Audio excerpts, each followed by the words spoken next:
Bueno, pois estamos na igrexa de Coedo e é un lugar, sen dúbida, moi singular que temos aquí na costa de Burela e chama a atención eses arcos que atopamos no litoral. Como se formaron?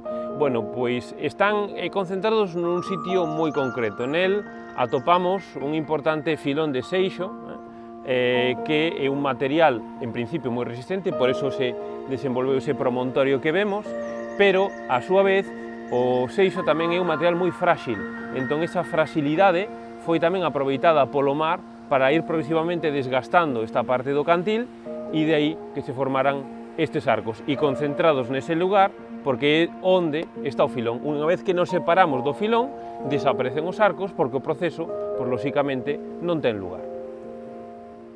Pois o mellor momento para visitala, sen dúbida, é marea baixa, como é na situación na que nos atopamos, porque, lóxicamente, o mar cubre boa parte destes arcos e entón o acceso pois, non é posible, por iso hai que estar pendente da táboa de mareas e buscar nun momento en que haxa unha diferencia entre 2 horas aproximadamente e o momento de baixamar, tanto antes como despois, sería o momento máis axeitado para visitala.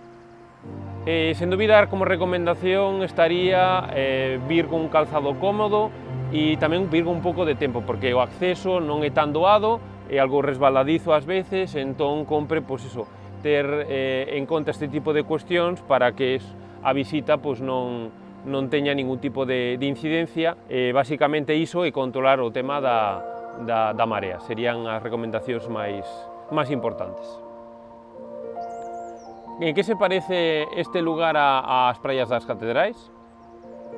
Pois, sen dúbida, de primeiras parece formado da mesma maneira, pero en realidad aquí, a diferencia das Catedrais, non sería unha fractura principal, non? Como no caso desa praia tan coñecida da Costa de Ribadeo, aquí serían unha debilidade do material, a fragilidade, neste caso do seixo, que o mar ao final dá unha forma que asemella as Catedrais, pero, como indico, non mediante o mesmo proceso. A erosión mariña, sen dúbida, é a que actúa, pero en circunstancias diferentes.